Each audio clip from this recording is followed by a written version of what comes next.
Hi guys, I'm coming at you this week with a video on dry brushing due to a request. On one of my earlier actual videos, somebody wanted some help with some dry brush, so I thought I'll make a video of it. So in front of me I've got 3 poppos or horses. These are already done in their sort of original colours. Now the white ones of course has been airbrushed up. All of these have been airbrushed to their colour. All from a black undercoat. Sorry, apart from that one was Mechanica Standard Grey. And what I'm going to do is to do a quick demonstration of what type of dry brushing you can do. Now I'm going to go through some brushes as well, because brushes can be quite important. Now this is a Citadel large dry brush, this is a Citadel small dry brush, and these two are old brushes that I keep around. As you can see, the ends are kind of frayed, but I'm hoping it should focus, but they're actually really good for when you want to do a tiny bit of dry brushing and make sure that your dry brush doesn't get on everything else. Now I always keep the dry brushes as dry as I possibly can. You always make sure that you've got a soft brush. Don't use hard brushes, because if you do, you're going to get a powdery effect, and sometimes you're going to chip away the paint that you've already done, especially when you're doing airbrush and you've already painted on with your airbrush. The actual paint itself is not normally the best adhered to the model because it's incredibly thin, so you need to make sure that you've got some soft bristles, otherwise it's going to drag that paint straight off. Now the reason I'm doing this with airbrushed paint is that even though I've used Doomball Brown and I've used Rhinox Hide and even some white on these figures, because it's thin and transparent when you're airbrushing, you can still dry brush your original colour on top just to give it a bit more of an edge.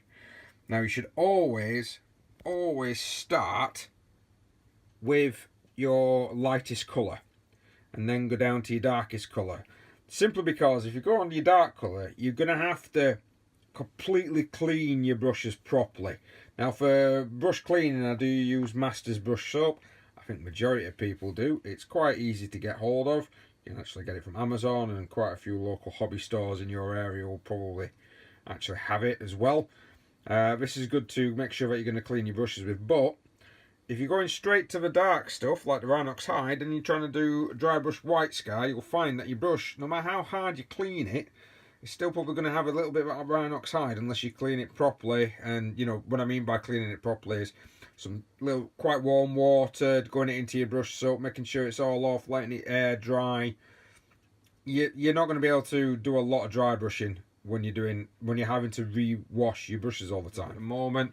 So I'm going to start with the lightest colour. I'm going to start with the white, because this one can be the most chalky, especially when putting it on. Your darker colours don't tend to be as chalky, but your chalkier colours tend to be the lighter ones. So I'm just going to do some dry brushing now with these techniques. Okay, so for white, there's 2 ways for me to do it.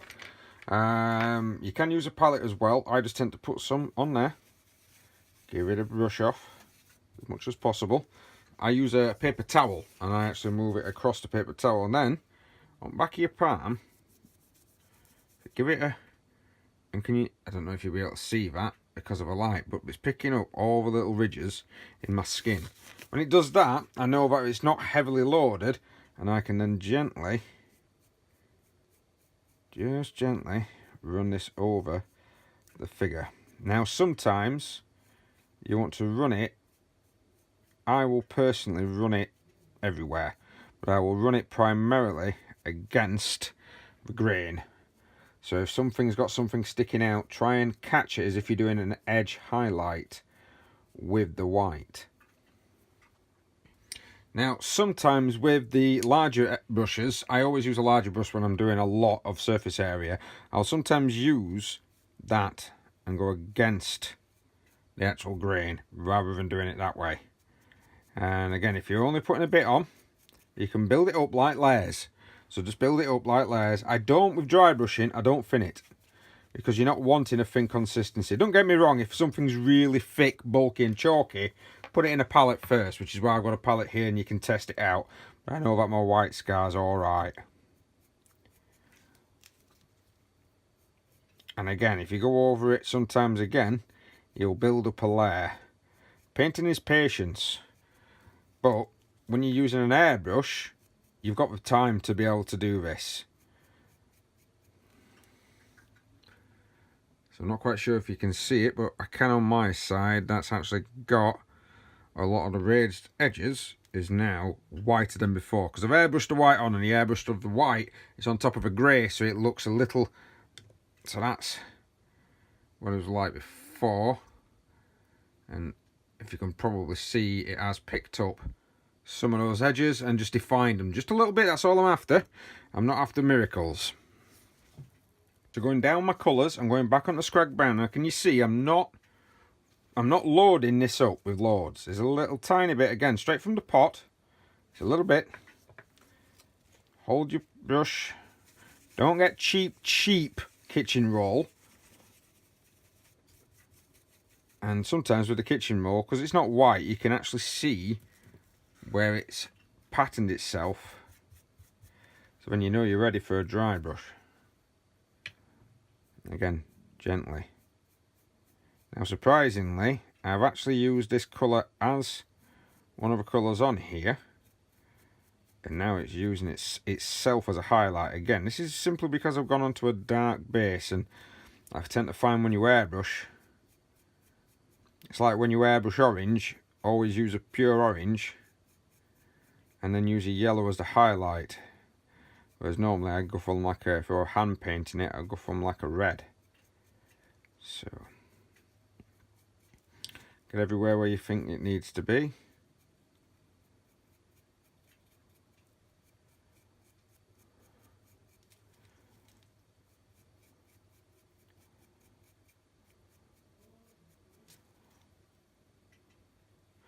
And there you are. Again, contrasting, comparing, you're just picking up those edges. That's all you're doing.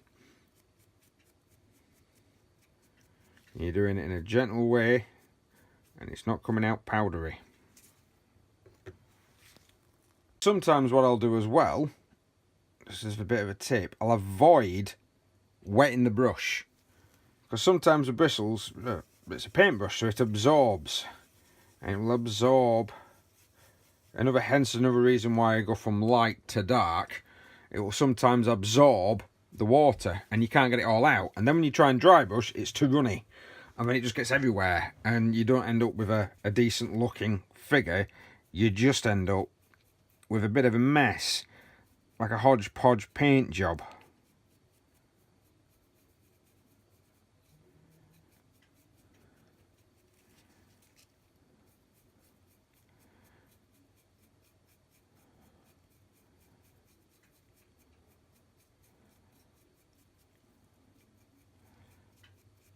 Again, backwards and forwards, edges.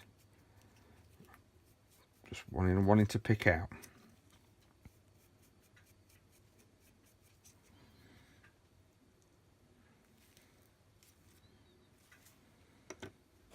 The last one I've got here is my incredibly dark one.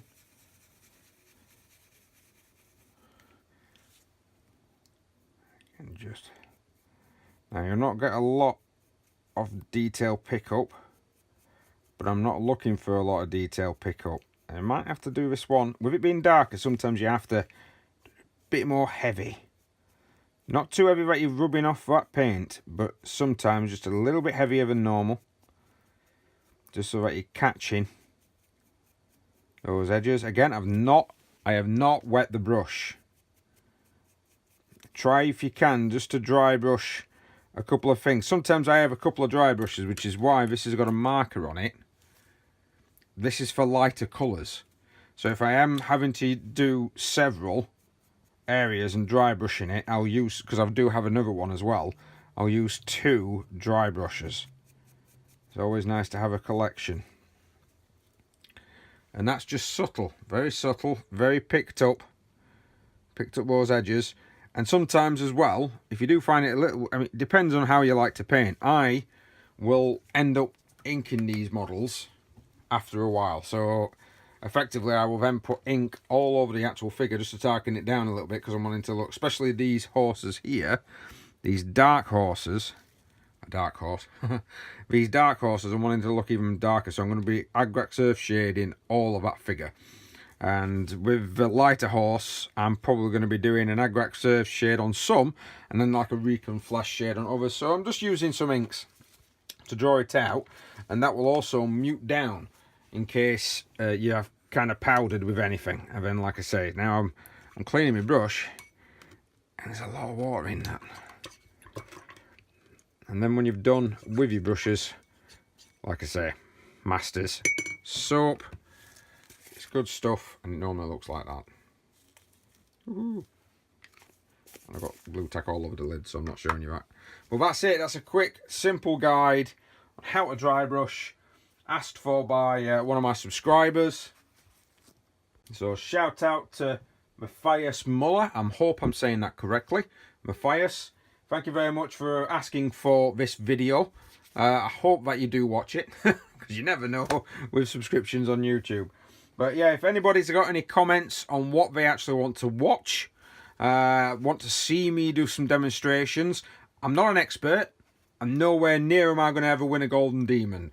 That's not my painting style. That's not what I want to do. What I want to do is to get your models looking good, get them on that tabletop. Because there's nothing worse than coming across somebody that's got an unpainted army.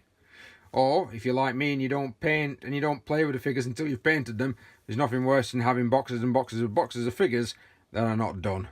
Well, thanks for watching, guys. I know I've not got my usual heavy metal music in the background, but I'll play a little bit for you on the end of this video.